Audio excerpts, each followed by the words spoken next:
Hello बच्चों, स्वागत है आपका अपने चैनल वाईफाई गुरुजी में। जैसे कि आप देख रहे हैं, आपका टॉपिक चल रहा है अल्कोहल, ईथर और फिनोल, जिसमें कि आपको इससे पहले वीडियो में बताया था कि अल्कोहल के सामान्य बनाने की विधि किस तरीके से बनाया जाता है और इसका इंट्रो दिया था। अब चलिए बात करते हैं इसके सामान्य रासायनिक गुणों की। इससे पहले वीडियो में आपको बताया था कि इसके सामान्य रासायनिक गुण क्या हैं, जो कि 3 तरीके से इसके सामान्य रासायनिक गुण देखे जाते हैं। जब अल्कोहल का केवल H रिएक्ट करता है तब वे किस तरीके के रासायनिक गुण बनाता है, और जब अल्कोहल का OH रिएक्ट करता है तब वे किस प्रकार के रासायनिक गुण देता है, और जब पूरा ही कंपाउंड रिएक्ट करेगा दूसरे कंपाउंड से तब किस प्रकार से इसके रासायनिक गुण होते हैं। तो इससे पहले वीडियो में आपको बताया था कि जब अल्कोहल का हाइड्रोजन परमाणु रिएक्ट करता है तब किस तरीके से उसके रासायनिक गुण होते हैं। अब चलिए बात करते हैं अल्कोहल के OH ग्रुप का, कि अल्कोहल का OH ग्रुप किस तरीके से रासायनिक गुण इसके देता है। तो वीडियो को लास्ट तक जरूर देखिएगा बच्चों, क्योंकि ये रिएक्शन जो है इंपॉर्टेंट रिएक्शन है। क्योंकि सामान्य रासायनिक गुण यदि आपको याद होंगे तब उससे आप मेथिल और एथिल दोनों के ही, मतलब कि मेथिल अल्कोहल और एथिल अल्कोहल दोनों के ही आप रासायनिक गुण बना सकते हैं। तो चलिए अब बात करते हैं अल्कोहल की। जब OH समूह पर क्रिया होती है तो सबसे पहले जो आता है आपका OH समूह पे जब रिएक्शन होती है कि अल्कोहल जो है PCl3 और PCl5 के साथ क्रिया कराने पर एल्किल हैलाइड देता है। अब बात आती है PCl3। ये जो आपका PCl3 है ये किस तरीके से इसमें रिएक्शन करता है। जब हम अल्कोहल लिया हमने तो अल्कोहल में क्या है 3ROH ये लिखा हुआ है, मतलब कि हमने इसके 3 मोल यहाँ पर लिए हुए हैं। तो जब ये इसके साथ रिएक्ट करता है तो इसका जो ये OH है तो इसके पूरे कंप्लीटली Cl3, मतलब कि जो हैलाइड ग्रुप है पूरा ये इसके साथ रिएक्ट करके निकल जाएगा, और आप यहाँ देख रहे हैं RCl ये बन गया। और जो बाकी आपका ये रह जाता है POH, ये पूरा मिलकर एक कंपाउंड बनाता है जिसे हम कहते हैं ऑर्थोफॉस्फोरस अम्ल। ठीक, चलिए इसी तरीके से बात होती है कि जब हम इसकी जगह लेते हैं PCl5 फॉस्फोरस पेंटाक्लोराइड। जब अल्कोहल फॉस्फोरस पेंटाक्लोराइड के साथ रिएक्ट करता है तो जो हमारा एल्किल है तो एल्किल क्या है, यहाँ Cl आपके साथ निकल जाएगा, एक Cl, जिससे कि आपका एल्किल हैलाइड बन गया। और आपके जो 3 Cl हैं वो PO के साथ निकलेंगे जिससे कि फॉस्फोरिल क्लोराइड बन जाएगा, और एक हाइड्रोजन एक Cl के साथ हाइड्रोक्लोरिक अम्ल बनाता है। अब देखिएगा इसमें आपको मैं इन शॉर्ट ये बता देती हूँ कि जैसे कि आपका ये था PCl फॉस्फोरस पेंटाक्लोराइड। ठीक, अब इस पे जब हमने ये ROH डाला है तो ROH डालने पर ही किस तरीके से इसने रिएक्ट किया है कि ये जो इसका है ये, ठीक, PCl, यहाँ क्या होता है कि जो ऑक्सीजन है केवल एक ऑक्सीजन इसमें आके जुड़ जाती है, जिससे कि आपका क्या बना है POCl3। अब आप देख रहे हैं कि आपके पास 2 Cl बचे हुए हैं, तो इस Cl पे क्या होगा, ये जो Cl है तो इसका जो ये हाइड्रोजन है ये हाइड्रोजन यहाँ के जुड़ गया, जिससे कि आपका HCl बन गया। अब आपका क्या बचा, एक Cl बचा, और यहाँ आपका क्या बचा, एक R, तो ये R इसके साथ रिएक्ट कर गया जिससे कि आपका RCl ये बन गया, और इससे कंपाउंड क्या बन गया आपका एल्किल हैलाइड। अब R की जगह आपका क्या हो सकता है, CH3 भी हो सकता है और C2H5 भी हो सकता है। तो इस तरीके से आप PCl3 और PCl5 के साथ क्रिया करा सकते हैं। और ये जो आप देख रहे हैं यहाँ जो मैंने ये लिखा है एल्किल हैलाइड, तो ये इन शॉर्ट आपको ये पता चल गया है कि PCl3 और PCl5 से क्रिया कराने पर आपका एल्किल हैलाइड ये बनता है। तो इस तरीके से ये रिएक्शन कंप्लीट होती है। अब चलिए बात करते हैं कि जब अल्कोहल की हैलोजन अम्ल से क्रिया कराते हैं हम, तो अल्कोहल की जब हैलोजन अम्ल के साथ हम क्रिया कराएंगे तब आपका ये क्या बनेगा। तो इसमें क्या होता है कि इसमें भी आपका एल्किल हैलाइड ही बनेगा, कि जो आपका ये है HCl सॉरी, तो HX की जगह आपका Cl आ गया, तो Cl क्या हो गया, अम्ल की फॉर्म में चला जाता है, हाइड्रोक्लोरिक अम्ल आपका हो जाता है। ये अल्कोहल है, इसके साथ जब ये क्रिया करेगा तब होता क्या है कि ये जो हाइड्रोजन है इसकी कंप्लीटली OH के साथ क्रिया कर जाते हैं, और जब इसके साथ क्रिया करेंगे तो हाइड्रोजन और OH मिलके क्या बनाएंगे, यहाँ पर ये H2O का मोल बना लेते हैं, और आपका क्या बचा, ये हैलाइड ग्रुप, जो कि हैलाइड ग्रुप क्या है R से जाके जुड़ जाएगा, और इससे आपका क्या बन गया, ये एल्किल हैलाइड। तो इस तरीके से इसके साथ ये रिएक्शन देता है। अब चलिए बात करते हैं इसकी अगली रिएक्शन की कि अगली रिएक्शन ये क्या होती है इसमें।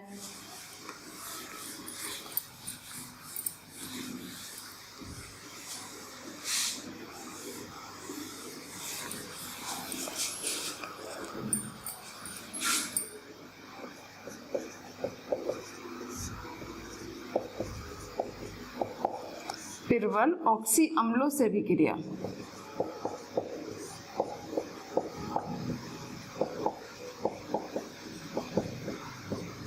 अब इसमें जो पिरवल ऑक्सी अम्लों के साथ अभिक्रिया करा रहे हैं, तो पिरवल ऑक्सी अम्ल क्या हो गया हमारे नाइट्रिक अम्ल और सांद्र H2SO4। तो यहाँ क्या आ रहा है हमारा HNO3 और H2SO4। तो इसके साथ अब अभिक्रिया देखिएगा किस तरीके से ये होती है। जैसे कि आपका ये है अल्कोहल ROH प्लस हमें क्या लेना है इसमें नाइट्रिक अम्ल लेंगे। नाइट्रिक अम्ल को हम इस तरीके से लिखेंगे HONO2। तो इसके साथ जब इसकी रिएक्शन कराते हैं तो आप ये देखेंगे कि इसका जो OH है, क्योंकि OH समूह पे रिएक्शन हो रही है, तो इसका ये पूरा OH इसके साथ ही रिएक्ट करके निकल जाएगा। क्या निकला ये H2O, आपका ये यहाँ पे निकल जाता है H2O और आपका क्या रह जाएगा ये RONO2। तो इस तरीके से ये बन जाएगा, जिसे हम कहते हैं एल्किल नाइट्रेट। ये कहलाता है आपका एल्किल नाइट्रेट।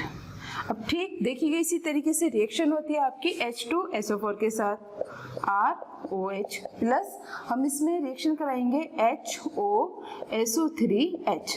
इस तरीके से हम लिख लेते हैं। ये क्या है नाइट्रिक अम्ल था, नाइट्रिक अम्ल नाम तो जानते हैं, लेकिन चलिए फिर भी लिख देती हूँ मैं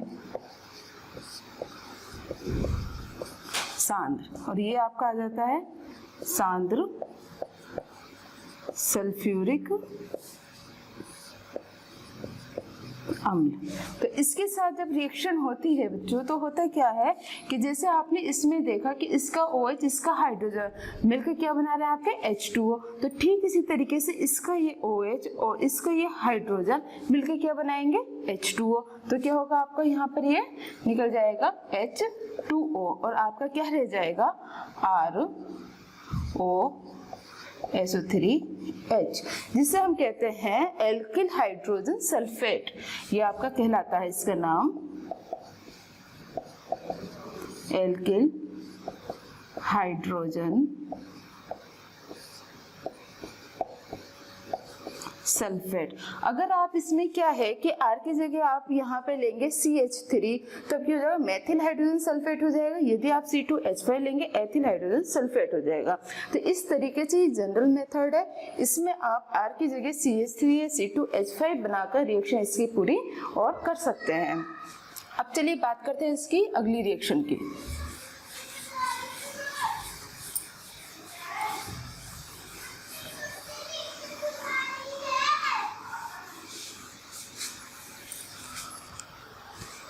अब हम अल्कोहल का कराएंगे अपचयन।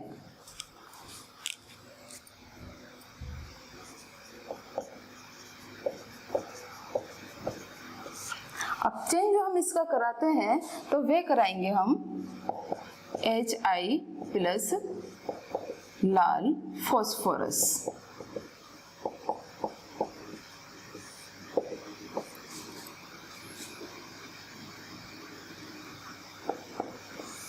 इसकी उसमें इसकी अपचयन की क्रिया होती है। तो अपचयन की क्रिया देखिएगा इसमें क्या है ROH प्लस 2HI। तो इसके साथ जब हम रिएक्शन कराएंगे और किसकी प्रेजेंस में, क्योंकि HI के साथ हमें लेना पड़ता है लाल फॉस्फोरस। लाल फॉस्फोरस को हम PV लिख सकते हैं और टेम्परेचर जो इसका रहता है वह रहता है 150 डिग्री सेंटीग्रेड। तो 150 डिग्री सेंटीग्रेड पे इसकी क्रिया होती है। तो इसमें रिएक्शन क्या होती है कि जो आपको 2HI है, ठीक, इसको हम कैसे लिखेंगे कि आप ये मानिएगा HI, ये दूसरे इससे देखिएगा, जैसे कि आपका क्या है HI और HI, ठीक। तो इसमें क्या हुआ कि ये जो HI है इसने तो इसके साथ रिएक्शन कर ली, ठीक, और ये जो पूरा I था ये I2 अलग निकल गया और ये जो हाइड्रोजन था ये R के साथ जाके जुड़ गया। मतलब 2HI का मतलब क्या, HI और HI दो मोल इसके ये थे, जिससे कि आपका क्या बना इसमें, एक तो आपका कंपाउंड ये बन जाता है RH, मतलब कि एल्केन बन गया, प्लस आपका क्या निकला इसमें से H2O और प्लस आपका क्या निकला इसमें से आयोडीन। तो इस तरीके से इससे आपकी क्या बन जाती है, ये एल्केन बन जाती है। तो इस तरीके से इसका OH ग्रुप इसके साथ रिएक्ट करता है। अब चेन की रिएक्शन है, इंपॉर्टेंट रिएक्शन है। अब चलिए बात करते हैं अल्कोहल के अमोनिया से क्रिया की।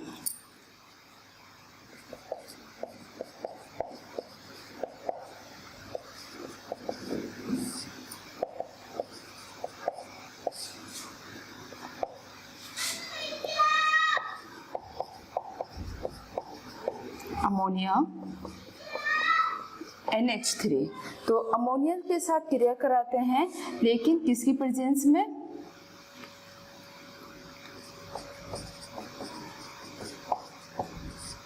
निर्जल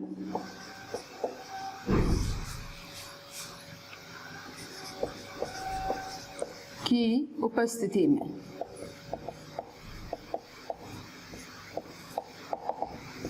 की उपस्थिति मतलब क्या है, अमोनिया के साथ हम अभी क्रिया कराएंगे एनहाइड्रस जिंक क्लोराइड की प्रेजेंस में। तो इसके साथ क्रिया कराने पर देखिएगा रिएक्शन कैसे आती है। ये आपका है ROH प्लस, हमने ली अमोनिया, अमोनिया का फॉर्मूला आप जानते ही हैं, हम इसको लिखेंगे HNH2।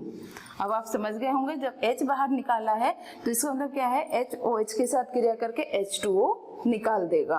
तो ये समझ जाया करो कि अगर इस रिएक्शन में आपने H बाहर निकाला तो इसका हाइड्रोजन ही OH पे रिएक्ट करेगा। लेकिन रिएक्शन किसकी प्रेजेंस में हो रही है, आपके एनहाइड्रस जिंक क्लोराइड। ठीक इसकी प्रेजेंस में रिएक्शन हो रही है, तो आपका क्या है, ये HOH के साथ निकल गया। आपका क्या बचा इसमें, NH2 एमिनो ग्रुप ये आपका बन जाता है और H2 इसमें ये बन जाएगा, मतलब कि प्राइमरी एमीन इससे आपकी बन जाती है।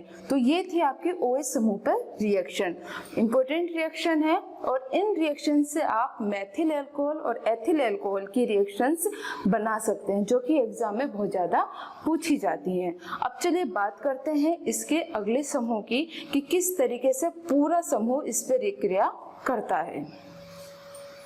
तो बच्चों देखिएगा, अब अगली अभिक्रिया आपकी आती है कि एल्केनॉल पर, और या फिर हम कहेंगे कि पूरा जो एल्कोहलिक कंपाउंड है उस पर अभिक्रिया किस तरीके से होती है। जैसे कि इससे पहले आपको बताया था कि एल्कोहल का हाइड्रोजन परमाणु पर अभिक्रिया हुई थी और एल्कोहल के OH परमाणु पर अभिक्रिया हुई थी। तो अब चलिए बात करते हैं कि संपूर्ण एल्कोहल पर किस तरीके से अभिक्रिया देते हैं। जैसे कि आप देख रहे हैं निर्जलीकरण, सबसे पहले अभिक्रिया आती है आपकी निर्जलीकरण या डिहाइड्रेशन।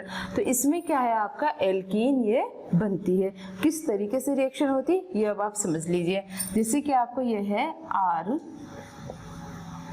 RCH2OH, ये क्या है आपका प्राथमिक एल्कोहल है, प्राथमिक एल्कोहल। इसको हमने क्या करा कि इसकी जो रिएक्शन हुई सांद्र H2SO4 सल्फ्यूरिक अम्ल के साथ इसको 170 डिग्री सेंटीग्रेड पर हमने गर्म कर दिया। तो जब हम इसे गर्म किया तो गर्म करने पर हुआ क्या कि इसमें से क्या था कि हाइड्रोजन का या जल का मोल निकल जाता है। डिहाइड्रेशन यदि आप लिखा हुआ देखेंगे तो इसी से समझ जाएंगे कि जल का मोल इसमें से निकलता है। तो जल का मोल कहाँ से निकला, एक तो आपका ये OH ग्रुप, ठीक, और एक आपका हाइड्रोजन यहाँ से। तब आपका क्या बना ये देखिएगा, इसमें आपका आ गया R, जब हाइड्रोजन यहाँ से निकल गया तो आपका क्या होता है CH। अब यहाँ जब CH रह गया तो इसकी वैलेंसी आपकी क्या होगी, कार्बन की वैलेंसी किस में शिफ्ट होगी, डबल बॉन्ड में। तो यहाँ जाएगा डबल बॉन्ड और CH2 प्लस H2O। तो ये क्या बन गई, इससे एल्कीन बन गई। तो इस तरीके से सांद्र H2SO4 के साथ 770 डिग्री सेंटीग्रेड पर गर्म करने पर प्राइमरी एल्कोहल से आप एल्कीन बना लेते हैं। अब देखिएगा इसमें यदि हम इसी की अभिक्रिया CH2OH, इसमें क्या लेंगे हम, एल्यूमिना लेंगे। एल्यूमिना मतलब कि Al2O3, इसकी रिएक्शन कराएंगे हम 350 डिग्री सेंटीग्रेड पर। मतलब क्या है कि 350 डिग्री सेंटीग्रेड पर एल्यूमिना की प्रेजेंस में जब इसको हम गर्म करते हैं प्राइमरी एल्कोहल को, तब इसमें से आपका H2 O मतलब कि जल का मोल निकल जाएगा। जल का मोल कहाँ से निकलेगा? यहाँ से ये दोनों OH और एक हाइड्रोजन आपका यहाँ से क्या बन गया? ये H2O, ये आपका यहाँ से निकल जाएगा। ये आ जाएगा आपका H2O और आपका क्या रह गया यहाँ पर? RCH double bond CH2, alkene इसमें बन जाती है। तो इस तरीके से ये प्राइमरी अल्कोहल से आप एल्कीन बना लेते हैं।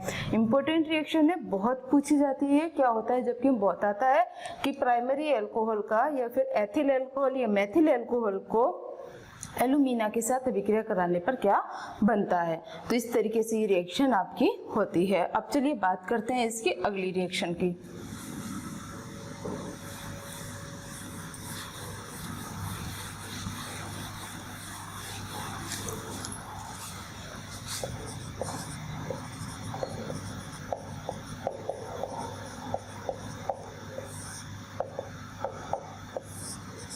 ऑक्सीकरण, किस तरीके से इसमें ऑक्सीकरण होता है?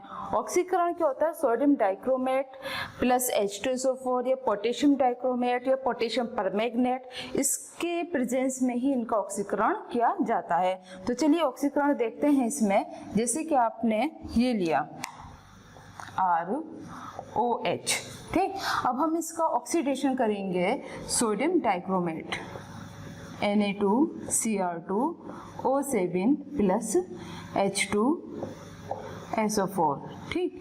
ऑक्सीडेशन को इस तरीके से आप ये दिखा देते हैं कि इसका ये परमाणु हमने लिया है। तो इसमें क्या होता है कि ये जो एल्कोहलिक ग्रुप है आपका, ये चेंज हो जाता है एल्डिहाइडिक ग्रुप में। मतलब आपका क्या बन जाएगा इसमें? RCHO, ये कंपाउंड इसमें ये आपका बन जाता है और प्लस इसमें से आपका H2O ये निकल जाता है। तो इस तरीके से एल्कोहल, ये बिल्कुल फैक्ट कन्वर्जन है, इसे आप याद कर लें तो बहुत अच्छा है, क्योंकि इसमें क्या होता है कि एल्कोहल का ऑक्सीडेशन करने पर आपका ये एल्डिहाइड ही बनेगा, ठीक। अब देखिएगा इसमें अगर हम इसके ऑक्सीडेशन कराते हैं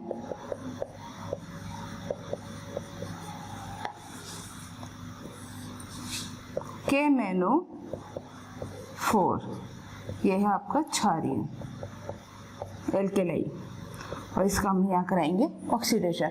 तो इसमें जब इसका ऑक्सीडेशन कराते हैं तब इससे ही कार्बोक्सिलिक अम्ल में चेंज हो जाएगा और इससे आपका बनेगा RCOOH। तो इस तरीके से अगर हम पोटेशियम परमैंगनेट में की प्रेजेंस में ऑक्सीडेशन कराएंगे तब आपका ये एसिडिक ग्रुप में चला जाएगा। तो ये बिल्कुल फैक्ट है, इसको याद करने में ही फायदा रहता है कि एल्कोहल का अगर हम पोटेशियम डाइक्रोमेट प्लस H2SO4 की प्रेजेंस में ऑक्सीडेशन कराते हैं तो then react convert into the aldehydic group, and जब हम एल्कोहलिक ग्रुप का पोटेशियम परमैंगनेट के प्रेजेंस में ऑक्सीडेशन कराएंगे तब आपका ये एसिडिक ग्रुप में कन्वर्ट हो जाता है। अब चलिए बात करते हैं इसकी अगले इसमें।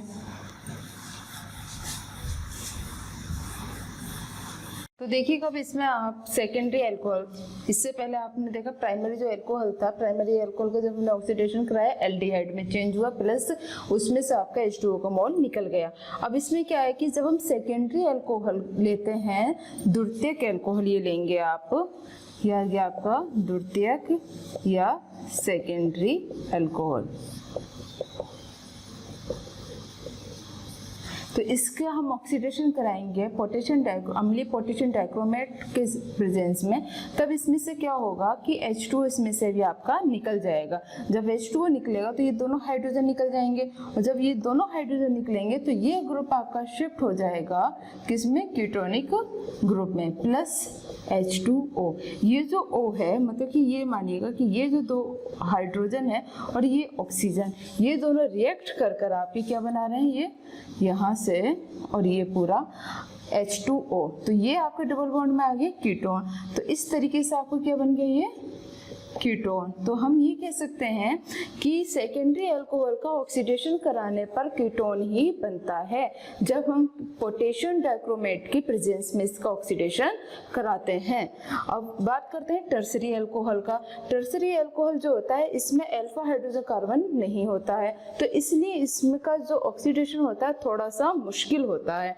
तो इसमें अगर ऑक्सीडेशन होगा तब आपका क्या होता है इसमें कि कीटोनिक ग्रुप बनेगा और आपका एसिडिक ग्रुप आ जाता है, CO2 और H2 इसमें से आपका निकल जाता है। तो इसलिए अल्फा हाइड्रोजन नहीं होने के कारण इसके ऑक्सीडेशन में थोड़ी सी प्रॉब्लम्स आती हैं। तो इस तरीके से इसका ऑक्सीडेशन आप देख ही रहे हैं कि यहाँ हमने इसका ऑक्सीडेशन कराया 12 मतलब कि ऑक्सीजन लिए हमने और इसके साथ इसकी ऑक्सीडेशन होने पर आपका ये कीटोनिक ग्रुप आ गया, ये आपका एसिडिक ग्रुप आ गया, CO2 और ये इसमें से ये निकल जाएगा। तो इस प्रकार से ये ऑक्सीडेशन इसमें होता है। अब चलिए इन शॉर्ट में इसको ऑक्सीडेशन को आपको बता देती हूँ कि किस तरीके से आपका क्या बना था। देखिएगा इसमें क्या था कि आपका जो प्राथमिक अल्कोहल था, प्राथमिक अल्कोहल, ठीक, इसका आपने ऑक्सीडेशन कराया तो आपका क्या बना, एल्डिहाइड। एल्डिहाइड, लेकिन ऑक्सीडेशन किस में हुआ था आपका, Na2Cr2O7 प्लस H2SO4। ठीक, अब जो द्वितीयक अल्कोहल था आपका,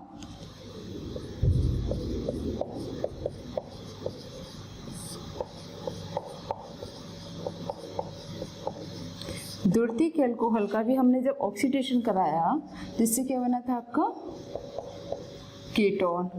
प्रेजेंस किसकी थी, यही थी, Na2Cr2O7 प्लस H2SO4। जब आपका तृतीयक अल्कोहल आया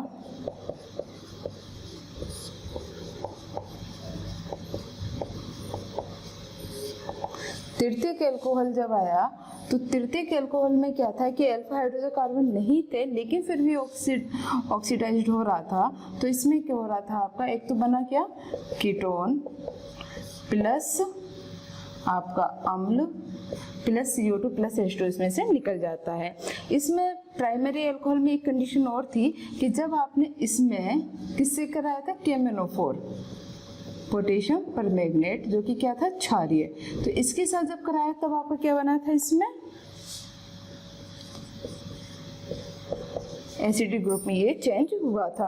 तो इन शॉर्ट आप ये कन्वर्जन याद रख लेंगे तो आपको कहीं भी कोई प्रॉब्लम नहीं आएगी ऑक्सीडेशन की रिएक्शन में। तो क्या है, प्राइमरी अल्कोहल का जब ऑक्सीडेशन कराएंगे एल्डिहाइड बनेगा, सेकेंडरी का कराएंगे कीटोन बनेगा, इसका कराएंगे तब आपके कीटो प्लस एसिड बन जाता है। लेकिन जब प्राइमरी अल्कोहल का कराते हैं KMnO4 की प्रेजेंस में तब आपका एसिडिक ग्रुप में ये आ जाता है। तो इन शॉर्ट में है आप इसे आसानी से याद कर सकते हैं। अब चलिए बात करते हैं इसके अगली रिएक्शन की।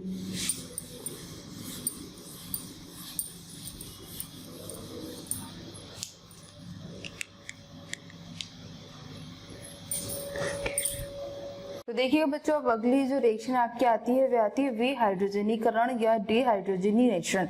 तो इंग्लिश हिंदी में तो बड़ा थोड़ा सा लगता है कि इसका नाम कैसा है, लेकिन इंग्लिश में ज़्यादा आसान रहता है समझना। डिहाइड्रोजनेशन मतलब कि जिसमें से हाइड्रोजन का मोल आपका रिलीज होता है, हाइड्रोजन का मोल निकल जाता है। तो ये जो रिएक्शन होती है आपकी कॉपर की प्रेजेंस में 300 डिग्री सेंटीग्रेड पर विक्रिया होती है। ये रिएक्शन भी आपकी प्राइमरी, सेकेंडरी, टर्सरी इन तीनों ही रिएक्शन में होती है। इसको आप कंपैरेटिवली भी याद कर सकते हैं। जैसे कि आप देखिएगा पहली रिएक्शन आपकी ये आती है कि जब हम इसके, ये आपका प्राइमरी अल्कोहल है ROH,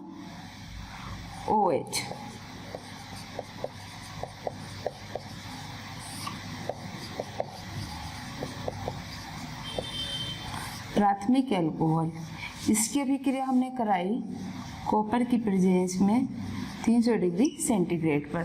तब क्या हुआ कि इसमें से आपका H2 निकल जाएगा।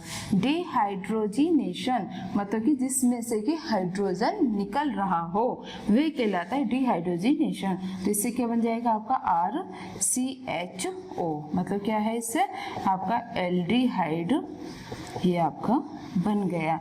ठीक, इसी तरीके से आप इसमें देखिएगा अगर हम सेकेंडरी अल्कोहल लें इसमें ROHH, ठीक, ये हमने लिया द्वितीयक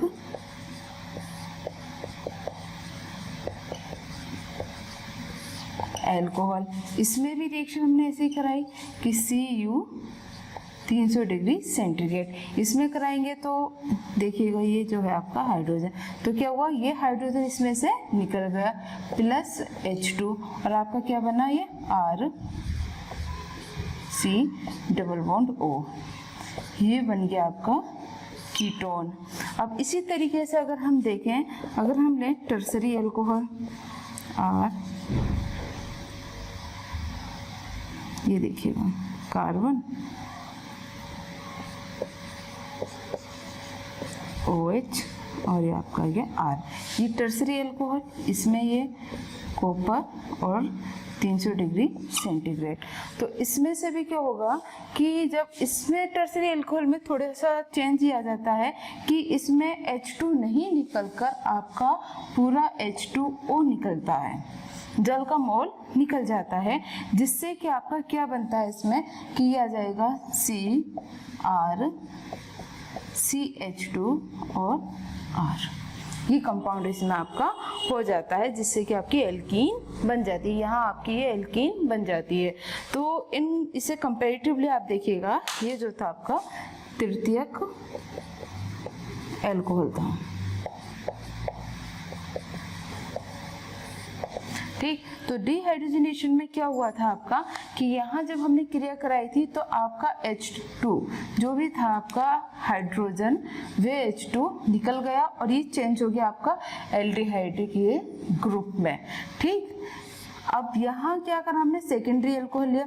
सेकेंडरी एल्कोहल में यहाँ जब क्या हुआ, ये H2 ये निकला, एक हाइड्रोजन ये, एक हाइड्रोजन ये, और आपका क्या बन गया, ये कीटोनिक ग्रुप। तो ये कीटोनिक ग्रुप आपका यहाँ बन जाता है। बात आती है टर्सरी एल्कोहल की। टर्सरी एल्कोहल में क्या हुआ कि इसमें क्या होता है कि H2 तो नहीं, पूरा OH और एक हाइड्रोजन जो भी एल्कीन इस पर जुड़ी हुई उसके साथ ही निकल जाएगा, जिससे कि आपकी क्या बन गई, ये एल्कीन। तो इस तरीके से ये इसको आप तुलनात्मक भी याद कर सकते हैं, या फिर कि प्राइमरी सेकेंड टर्सरी एल्कोहल की रिएक्शन दीजिए, उसमें भी आप दिखा सकते हैं। रिएक्शन किस में हो रही है, केवल आपकी कॉपर में हो रही है। तीनों पे देखिएगा, यहाँ copper 300 degree centigrade, copper 300 degree centigrade, copper 300 degree centigrade. तो इस तरीके से आप याद कर लेंगे कि यदि कॉपर में हम रिएक्शन कराएंगे 300 डिग्री सेंटीग्रेड पे, तो primary alcohol change into aldehyde, secondary alcohol change into ketone and tertiary alcohol change into alkene. तो इस तरीके से आप इसे याद कर लेंगे। तो ये थे बच्चों इसके रासायनिक गुण, सामान्य रासायनिक गुण, इन्हें आप तैयार कर लेंगे और इन सामान्य रासायनिक गुण से आपके मेथिल अल्कोहल और एथिल अल्कोहल के भी गुण बन जाते हैं। तो इस तरीके से आप वीडियो को देखते रहिए। अगर कहीं भी कोई भी प्रॉब्लम आती है तो आप कमेंट बॉक्स में जाके कमेंट करिएगा और हमारे साथ इसी तरीके से बने रहिए।